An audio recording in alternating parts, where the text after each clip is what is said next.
Welcome to the Juice Box with Juice Springsteen, covering the week that was in professional wrestling.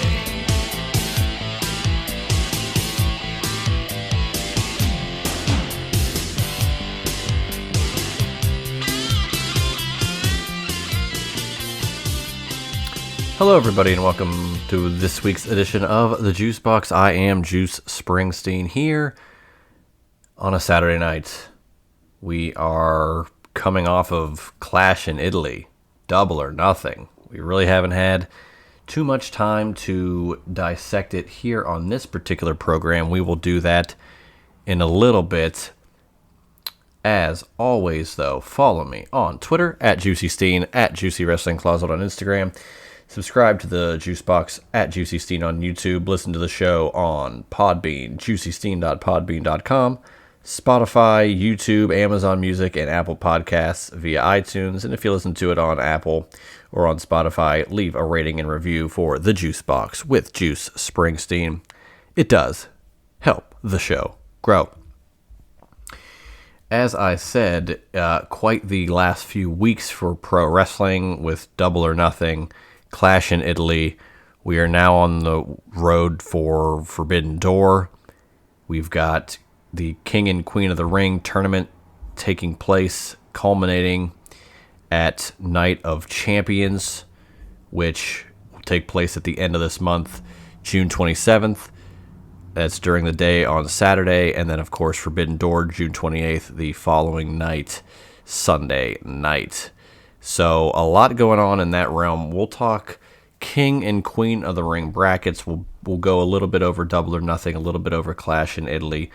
We're going to do a little bit of talk randomly about a site that has popped up over the last couple of days that I've had a lot of fun with, maineventer.com. We're also going to talk a little Chad Gable briefly.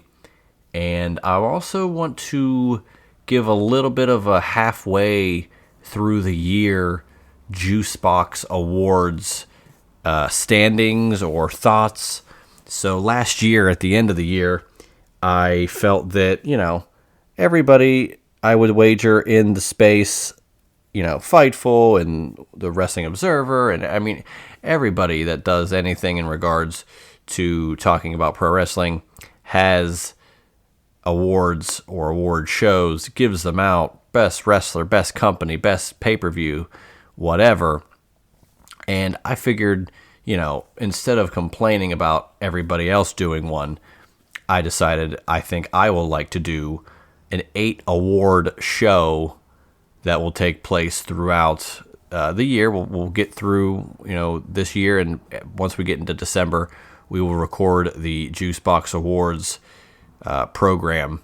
So that will be fun, and the categories will be best male wrestler, best female wrestler, best WWE match, best AEW match, best WWE PLE, best AEW pay-per-view, best overall pay-per-view, and best overall moment. And we are going to discuss a couple of the leaders in the clubhouse for some of those awards in the back end of this show. This is going to be, again, one of your normal, concise 20 to 25-minute shows, but we're going to touch on a few topics, including that as well. But before we dive into that, I also want to shout out the Wrestle Collective. I was on their program this past week talking about star power and what that really means in the grand scheme of things. So we're going to, we had quite the talk over 2 hours, or just about 2 hours. This past Thursday, we didn't have No Dirt, Just Dialogue, but we did do, I did do the Wrestle Collective show. Really enjoy those guys. Of course, Jordan, Slick Flair, Grumpy, Hannibal, Dev, Graps, WrestleFish. If I'm missing someone, I apologize. Advocate. A lot of great folks over there at the Wrestle Collective. And they had ya boy doing a little bit of a run-in for this past week's episode. So check out the Wrestle Collective at Dub C Worldwide on Twitter. for all the latest Wrestle Collective shows and news and anything and everything in regards to the world of professional wrestling. So shout out to the Wrestle Collective. Let's dive into Double or Nothing / what happened with Dynamite this week. Just to kind of conclude things right now, MJF wins back the AEW World title against Darby Allin. Great match. Felt that it was a quality way to finish the Darby Allin title reign. And at the end, you had Kevin Knight turning on Darby Allin, which I didn't like. I only, I think a turn of Kevin Knight would have been best suited to take place against the guy, like Speedball, his partner. I felt that was the right move. If they were to pull that off at the end of a Dynamite, have Kevin Knight turn on his best friend, his tag team partner. But they did it with Darby at the tail end of this pay-per-view, and I just felt that it was kind of unnecessary and kind of shoehorned, and it just didn't need to happen. But it is what it is. And now we're at Kevin Knight, who cuts a promo the next week. But then this past week, he is a part of the Don Callis family. And I just don't know what the sense of that is. Where do you need more members of the Don Callis family? I know that, they want to have all these guys who you join the family, you have a shot at a championship, and your career is going to increase in popularity and in stature, and you're going to have more opportunities than you ever have. Kevin Knight's already the TNT champion. I think this was a bad move to put him with the Don Callis family. I'm willing to let it play out. I think we're going to see Darby versus Kevin Knight. I would wager, I guess Forbidden Door would be the move there. I don't know if they want to hold off on that. I know because Forbidden Door is in June. Redemption is in July, of course. Then All In will take place in August. Redemption taking place in Montreal. But no matches set yet for the Forbidden Door pay-per-view other than Will Ospreay is in the final of the men's Owen Hart Cup. The women still have yet to be determined, but we've got Will Ospreay defeating Samoa Joe. Then he defeated Mark Davis. He is in the final. He'll take on the winner of Swerve Strickland and Brody King, which takes place this Wednesday night on Dynamite Summer Blockbuster. On the women's side, Hazuki takes on Mercedes Moné, the returning Mercedes Moné, who I accurately predicted would be the wild card of the women's side once Willow Nightingale was unable to perform in the match. And I think they're going to do a tournament, I believe, for that TBS title. I believe. I'd have to look into that. We also have Mina Shirakawa losing to Athena, so Athena will take on the winner of Sky Blue and Sari. So that's where we're at right now with the Forbidden Door show. Nothing else really going on, but Willow loses the TBS title, and we will be getting a Survival of the Fittest match, which I think that's the first time it's ever going to happen in AEW. I'm honestly unsure. I think it's just a tournament. I'm not sure if it's all in one night. I'm kind of unfamiliar with it. I know about it, but I don't really know the necessary rules and tournament proceedings. I'm gonna have to get educated on that as we move forward. But that'll be for the TBS title. That'll be taking place in July, I believe, on July 1st. That tournament will be taking place. So, very interesting stuff going on in AEW world.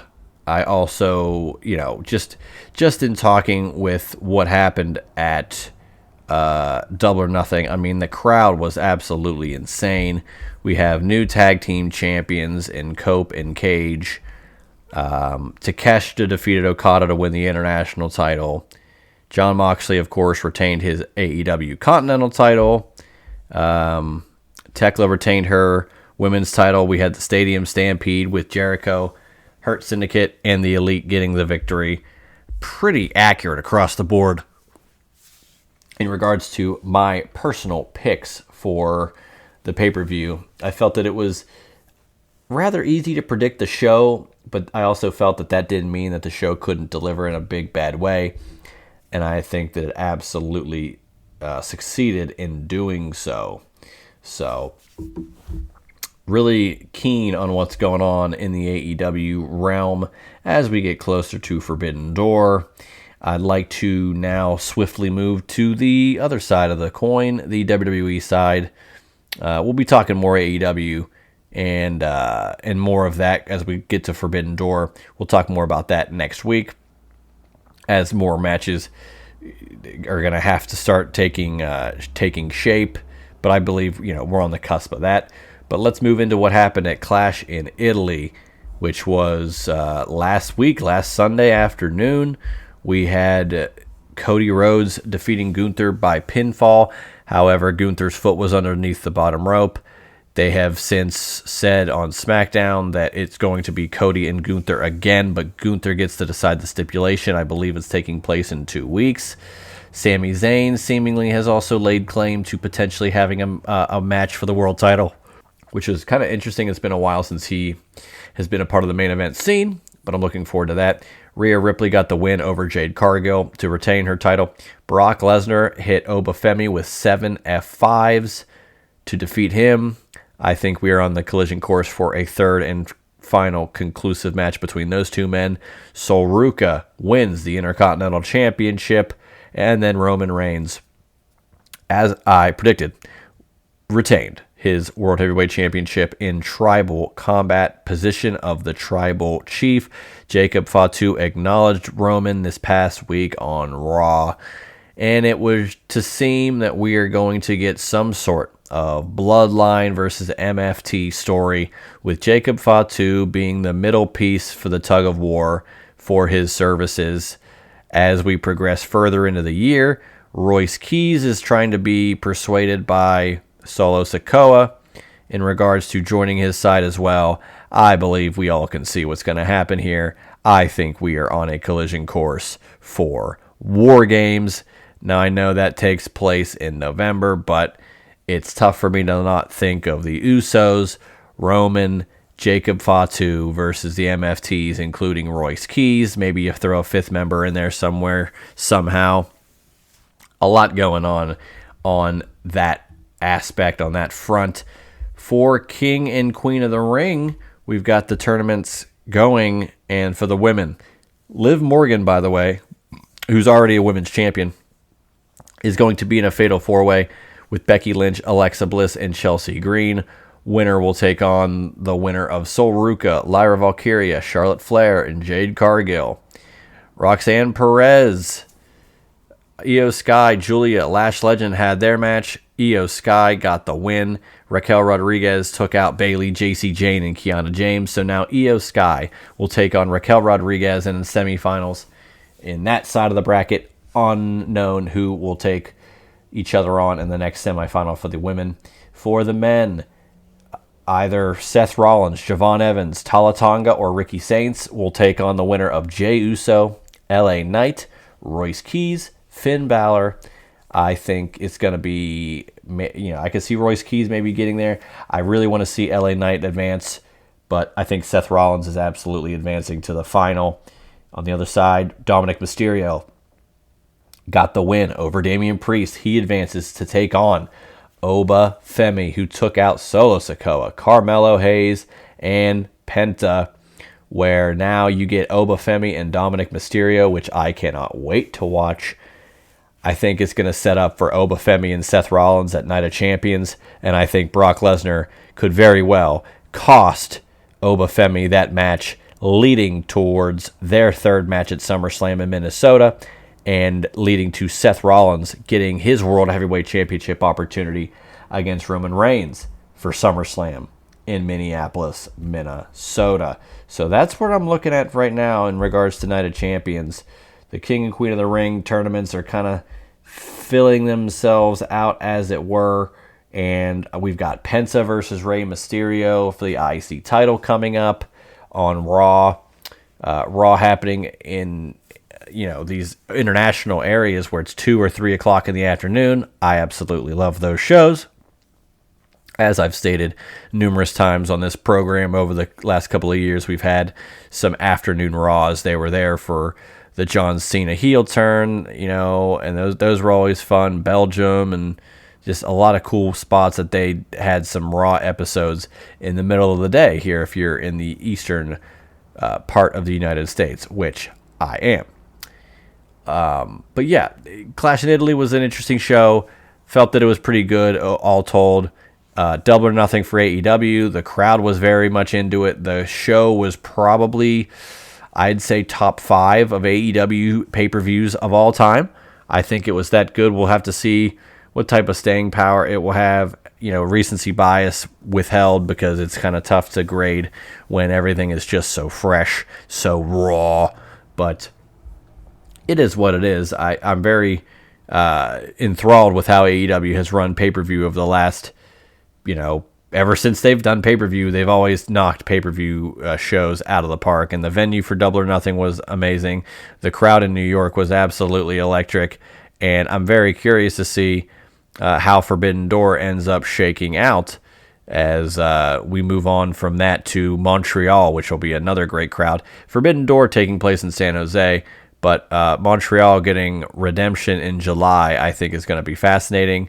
That coincides with the other side of the coin. Madison Square Garden gets Saturday night's main event in July.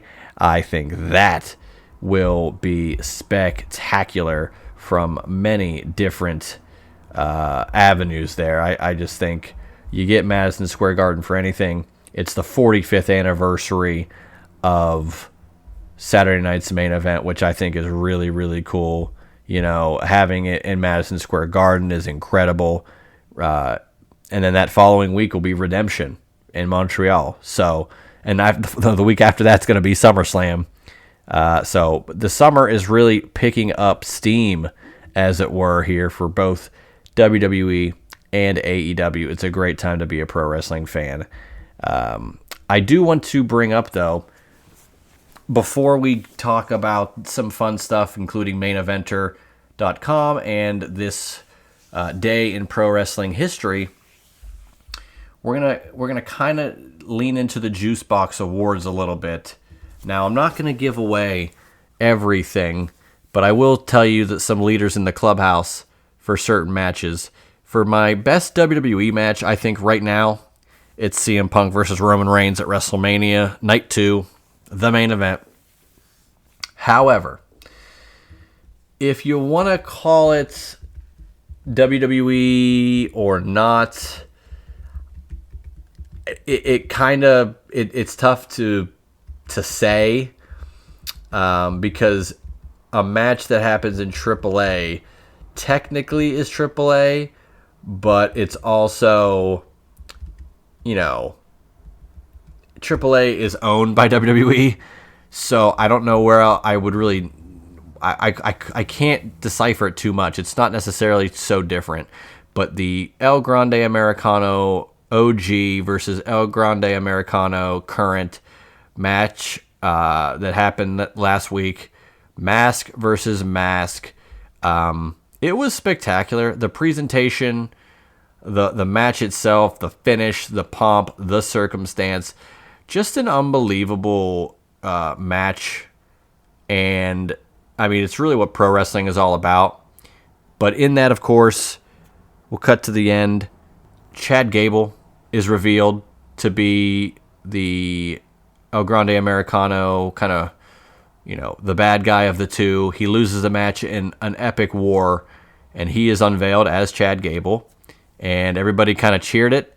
He showed up on SmackDown this past week, and I tweeted this out, and I it's not going to happen, especially considering the King and Queen of the Ring tournaments are already set. But look, give Chad Gable an opportunity to win the IC title in Minneapolis, Minnesota at SummerSlam.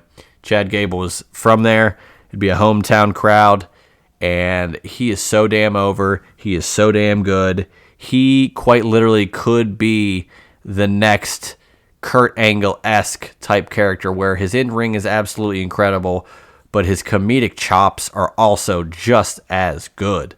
And I think it's always kind of been there, and we're getting to a point now where it's just awesome to see where a guy like that was Shorty G in 2019, and now we get this just insane character, El Grande Americano, but it turns into just an epic war with another one, and he's revealed as Chad Gable, and now Chad can kind of go on his own, and I really want to see Chad Gable be pushed up through the card. We'll see what it leads to, but I'm hard pressed to not put that AAA match, the Grande Americano 1 versus 2, mask versus mask, as one of my matches of the year, even if it's not technically WWE. But those two are probably my top 2 WWE matches. AEW match, I mean, I've got a few candidates. I've got Kyle Fletcher versus Ciampa for that TNT title. I've got the Mile High Madness, which I really loved. Hangman versus MJF Texas Death. Okada Takeshita from this past or 2 Sundays ago at Double or Nothing. Just absolutely incredible. For AEW pay-per-view, I think Revolution and Double or Nothing are absolutely the top 2 AEW pay-per-views thus far. I think Night 2 of WrestleMania has shown itself as WWE's best show thus far. Clash in Italy was pretty good, but the results just didn't really dictate a lot. I mean, it was a great show, and I enjoyed the show. It was a very entertaining show, but the results kind of were predictable. And again, that's not a bad thing, but when I'm thinking of choosing what show is the best of the year, I want to see some intrigue. I want to see a title change. I want to see some crazy surprise, something that kind of makes it stand out from the rest of the PLEs. But outside of that, my best moment thus far, I've got the Punk pipe bomb that he cut leading up to WrestleMania with Roman Reigns. I thought that was incredible. There's still some stuff that I have to rewatch and go back to check to kind of lay that groundwork for what could be there. But I mean, there's so many options across the board in all these categories, and I'm looking forward to finalizing some, what I think are the best candidates and how I will select them. Because I'm not going to do a voting system. Our audience, love them to death, but, I think that everybody else kind of does it their way. I'm going to do it my way, and I'm going to do it where I am selecting. I don't want to have, the readers said this, and your readers are biased, or it's my choice, it's my show, it's my awards, and I'm the only voter. So I'm looking forward to presenting the Juicebox Awards later this year in December. But to close out today, let's talk about a couple of interesting things. Let's talk about, first of all, this cool little website called maineventer.com. If you've been online at all in the last couple of weeks, you've seen a website like 82-0 or 20-0 where you get a randomized set of, players from a certain team in a certain time frame, and you pick one for a slot of a position, and you keep re-rolling randomly, and you kind of pick your own team, as it were, via the stuff you've rolled. You only get 1 or 2 re-rolls, and then you see via who you have on the team how great it really is and how well they would do stacked up for the whole year. But for pro wrestling, it's maineventer.com, where you click the start booking button and it brings up a random promotion from a random year, and you get to select either a main event match, a singles match, a tag team match, a women's match, and a multi-man match. So just going through this, I'm going to do one real quick. we'll start it off with the Briscoes. Well, here's the other thing. It bases it off of cage match, where if the match won awards, if there was a title change, whatever it's rated on cage match, plus that, it rates the match higher, and you get a number, and those 5 numbers, you average them out, you see what kind of card you get. I was as high as 89 the other night, which was pretty insane.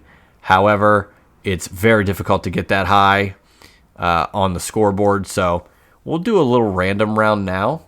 My first random selection was Ring of Honor 2022, and my choice of match will be the FTR Briscoes Final Battle 2022 match, title change 11.4. We're going to put that in the tag slot. We're going to do spin.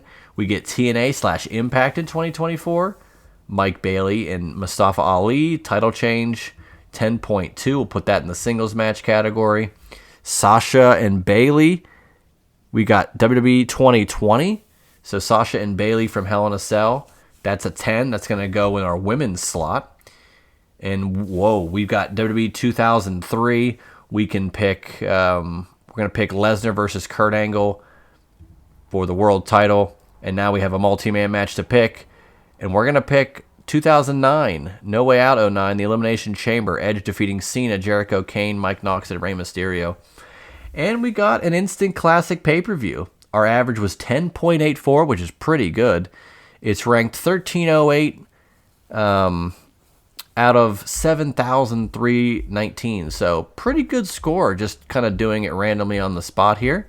But it's a great little tool. It's a fun way to build your own card, and how high can you go? How low can you go? What matches from years past could you stack up and make the worst card of all time? There's just a lot of options to do that, and I think it's a fun little game to play quite often. I've played it quite a few times, just kind of cycling through, seeing how high I can get with the matches, or how low I can get with the matches. So we're at a point now where it's just a lot of fun to keep cycling through. It's a little bit of intrigue with a little bit of history, and I absolutely love it.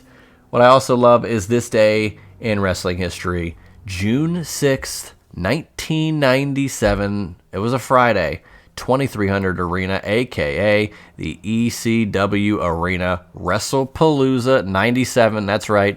WrestlePalooza was a pay-per-view well before the WrestlePalooza PLE that took place last September, but we'll cycle through some of these. Shane Douglas defeats Chris Chetti. The Pitbulls defeat Guido and Tracy Smothers. The Dudleys defeat Sandman and Balls Mahoney. Terry Funk defeats Chris Candido. The most important match, though, Tommy Dreamer finally defeats Raven, but who shows up after the lights go out? Jerry the King Lawler with RVD and Sabu in tow, and we get a just chaotic scene in Philly. We get the cane shots to Tommy Dreamer, where I believe he lost quite a few cc's of blood in his groin area, and I'll leave it at that. But my goodness, it really, really set up a wild feud for the ECW/WWE kind of joint work, where Barely Legal 97 in April was heavily funded and helped with Vince McMahon and WWE. And then you get to June and you got Jerry Lawler appearing in ECW, which is nuclear heat, to say the least. But Sabu and Taz also wrestled on that show. Taz defeated Shane Douglas for the ECW World TV title, and then the Dudleys defeated the Eliminators as well. So WrestlePalooza 97, quite the show to go and look back on 29 years ago. Next week on the Juice Box, we are going to celebrate a very special anniversary, the 30th anniversary of my first wrestling show I ever attended, June 10th, 1996, Monday Nitro, WCW. I was there, my dad was there, my aunts were there, my mom was there, and I was featured on TV when Hacksaw Jim Duggan came out to the ring. So we're going to do a little bit of a throwback to that show next week for this day in pro wrestling history is it is 30 years since that show where, if that show doesn't happen, if I don't watch wrestling with my dad and what have you, we might not be getting to Chair Shot Reality. We might not get to the Juice Box. A whole bunch of stuff. No Dirt, Just Dialogue. All those things probably don't come to fruition with me in particular if I don't go to this very pivotal show, which was a pivotal show as it was the return of Kevin Nash to WCW, or the debut of Kevin Nash in WCW, but the man was returning because he had been there as Vinny Vegas, as Oz. So, very interesting stuff we'll get to talk about next week. It'll be more of a normal episode once again. We'll talk more AEW, more WWE as we progress through the summer months here, but hopefully you guys enjoyed this week as we recapped some of the stuff we didn't get to discuss over the last couple of weeks. And maineventer.com, shout out the Wrestle Collective. And we did some This Day of Wrestling History. We halfway through the year in the Juice Box Awards. A lot going on here in the month of June. The dog days of summer have begun. And we're here for the long haul on the road to SummerSlam and All In August. As always, follow me on Twitter at Juicy Steen, at Juicy Wrestling Closet on Instagram, at Juicy Steen on YouTube. Listen to the show on Amazon Music, Spotify, juicysteen.podbean.com, Apple Podcasts, of course, and on YouTube. And if you listen to it on Apple Podcasts or on Spotify, and that's iTunes from Apple Podcasts, please leave a rating and review for The Juice Box with Juice Springsteen. It helps the show grow. I hope you guys enjoyed this week's edition of The Juice Box with Juice Springsteen, of course. Tune in next week for another episode. I will also be recording an episode with the Apron Bump next week for his program. Looking forward to that. And a whole bunch of more treats coming down the pike here later in 2026 for the Juice Box. So, I'm Juice Springsteen, and I will see you guys next week for another edition of the Juice Box. That was the Juice Box with Juice Springsteen. Make sure to subscribe to the Juice Box wherever you listen to podcasts.